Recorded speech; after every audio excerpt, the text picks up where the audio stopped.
Xin chào mọi người, thì hôm nay Kavin đến với Tiyu Workshop và hiện tại mình đang ở studio của Tiyu luôn.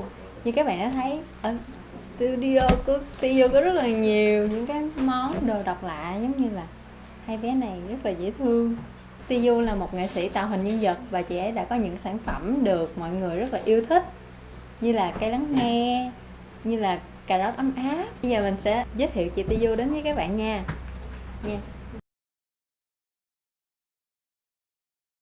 Chào chị, bên cabin của tụi em thắc mắc là không biết mình đã bắt đầu công việc này được bao lâu rồi và mình bắt đầu ý tưởng như thế nào ạ? Chị bắt đầu công việc tạo hình từ khoảng năm 2011, là lúc đó chị sinh viên năm nhất. Xong rồi ban đầu là chỉ có nặng đất sét, ban đầu là nặng chơi cho vui thôi. Sau đó thì đi bán hội chợ cuối tuần. Thì lúc bán hội chợ cuối tuần xong rồi bắt đầu sẽ chuyển qua mấy cái giống như làm tượng lớn hơn cho khách hàng, làm theo yêu cầu khách hàng. Thì nó trở thành giống như cái nghề tay trái trong lúc làm sinh viên vậy đó. Thì chị cứ đi theo cái việc tạo hình đó, thì càng làm như thế là càng thích. Thì tới lúc mà ra trường thì chị cũng được mấy anh chị lớn hướng dẫn chỉ thì mở xưởng rồi làm việc tới bây giờ. Thì từ năm 2011 tới giờ thì cũng khoảng 9 năm. 9 năm rồi. Vậy thì trong 9 năm đó thì làm sao để chị tìm được ý tưởng mà tiếp tục công việc mỗi ngày? Ban đầu thì lúc mà chị mới bắt đầu làm á, thì mình mới tạo hình mà mình cũng chưa có ý tưởng, mà mình cũng chưa quen về cái loại hình nghệ thuật này, thì mình sẽ làm theo mẫu. Là giống như chị rất là thích phim hoạt hình, tức là mình cứ lên trên TV mình coi phim nào mình thích phim nào thì mình tập nặng theo phim đó, hoặc là mình thấy nghệ sĩ nào mà họ làm rất là đẹp thì mình sẽ học theo, mình nặng theo người ta. Thì mình làm theo mẫu, thì chị cứ làm theo mẫu là một khoảng thời gian thì bắt đầu cái mình lại có cái ý là giống như kiểu là mình sẽ tự sáng tạo ra cái nhân vật của riêng mình. Chị có thích làm việc ở trong nhà không, hay là một cái nơi làm việc lý tưởng của chị là như thế nào để chị có nhiều ý tưởng nhất có thể? Thật ra thì cái nơi làm việc mà chị thích nhất đó là đi ở nơi nào có nhiều cây cối, vắng người, thời tiết kiểu mát mát á. Thì chị sẽ rất là thích là được đi ra chỗ nhiều cây cối, giống như đi lên chị hay đi lên vùng cao chơi vậy đó, rồi ở mấy cái chỗ khách sạn nào cũng đẹp đẹp chút. Thì sáng sáng là sẽ dậy sớm, xong rồi trời thì nóng á, trời lạnh á, thì mình sẽ có thêm tách trà, rồi cái ngồi đó làm việc rồi uống trà rất là vui. Thì nhiều lúc là chị đi kiểu như là chị trốn á, chị đi cỡ tuần 2 tuần rồi mới về. Vậy là cái lúc mà chị đi chơi á là chị làm ra mấy cái bé thiên nhiên nè đa phần là vậy. Nghĩa là khi mà đi lên mấy cái chỗ mà thoải mái nhiều cây cối, cái là bắt đầu kiểu chị thấy ai cũng vậy hết, là kiểu đầu óc mình giãn ra, xong rồi mình sẽ suy nghĩ thiết kế được nhiều thứ hơn. Mà những cái con nhân vật của chị thì chị vẫn thích là đi theo cái hướng mà nó hơi thiên nhiên xíu, giống như bọn cây lắng nghe thì là cây cối này, rồi năm nay thì ra mắt và mấy con côn trùng. Mình đi tới cái nơi, đúng cái nơi đó thì mình sẽ thấy nó thoải mái, rồi mình thiết kế ra nhiều nhân vật hơn. Còn về phần câu chuyện thì nó sẽ là giống như cây lắng nghe sẽ lắng nghe bạn chẳng hạn, thì chị thiết kế ra giống như nó cũng lắng nghe chị trước cái đã, xong rồi chị mới bán cho mọi người. Hay quá. Vậy ở tại vì em thấy ở studio của mình nó rất là nhiều dụng cụ để làm ra một cái nhưng mà lúc mà mình đi trốn như vậy, mình đi tìm kiếm ý tưởng vậy thì mình đâu có đem được nhiều dụng cụ đâu, đúng không? Thì có cái bộ dụng cụ nào mà chị luôn phải kè bên người rồi nó sẽ giúp cho chị thiết kế không? Chị thì thật ra chị là một cái người là thích đem nhiều đồ.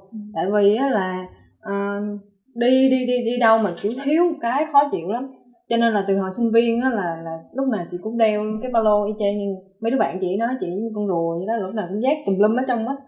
Thì tới bây giờ chị vẫn thấy là chị không giảm bớt được cái chuyện đó, cho nên là đem là khá nhiều đồ. Căn bản á là sẽ có một cái quyển sổ, xong rồi có một hộp màu và một cái bút. Đó là bây giờ là gần đây là ít nhất là như vậy. Để ví dụ có ra quán cà phê mình đang thoải mái, tự nhiên mình nghĩ ra ý tưởng, nên là mình vẽ lại liền, vẽ và ghi chép. Thì cái quyển sổ đó nó vừa để vẽ rồi chị ghi chép lại luôn. Nhiều lúc là mở cuốn sổ ra là ghi tùm lum tùm la hết, ghi lại những cái bất chợt mà chị nghĩ ra, hoặc là những cái việc mà mình chưa làm là phải ghi lại. Chị hay quên lắm cho nên chị phải ghi lại. Cho em hỏi kỹ hơn về một quy trình lúc mà chị tạo ra một nhân vật được không ạ? Quy trình thì đầu tiên là mình phải có cảm hứng ha. Mình có ý gì đó, mình có suy nghĩ gì đó, cái là mình sẽ vẽ cái nhân vật đó. Chị lúc nào cũng phải tìm, thì ai cũng phải tìm ý tưởng hết. Chị sẽ phải tìm những cái nhân vật giống như chị tự ra cái ý tưởng là năm nay chị sẽ thiết kế về côn trùng thôi, thì chị sẽ nghiên cứu chị về côn trùng, xong rồi mua sách về côn trùng chẳng hạn, hoặc là đi chơi á, xong rồi cứ để ý vào những cái mà mình cần chú ý cho cái đề tài của mình. Chẳng hạn như là năm ngoái thì chị sẽ để ý cây rất là nhiều, nhưng mà năm nay thì sẽ để ý côn trùng rất nhiều. Xong sau đó mình sẽ vẽ ra cái nhân vật, vẽ nhiều con, xong rồi chọn một cái con mình thích nhất đó, rồi chỉnh sửa ra cái con đó, xong trên giấy, xong tô màu, sau đó rồi nặn đất sét con nó ra. Sau khi qua cái giai đoạn nặn đất sét rồi là chị tạo mẫu. Thì tạo mẫu xong xuôi thì sẽ có mấy bạn ở xưởng, thì chị được cộng tác với mấy bạn khá là khéo tay. Thì mấy bạn sẽ làm lại cái nhân vật, mà ngay cả mấy bạn sẽ góp ý cho chị là thấy cái chi tiết này hơi khó nè, hoặc là chi tiết này em thấy đang hơi thừa.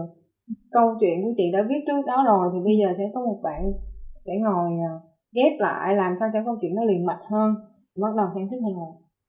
Thì hồi nãy chị có đề cập đến trong năm 2020 này chị có một cái dự án sắp tới về côn trùng đúng không ạ? Đúng rồi. Thì không biết chị có thể quý cho Cabin coi được không? Qua năm nay thì chị muốn có một cái gì đó nó mới hơn một chút xíu, cũng liên quan đến thiên nhiên.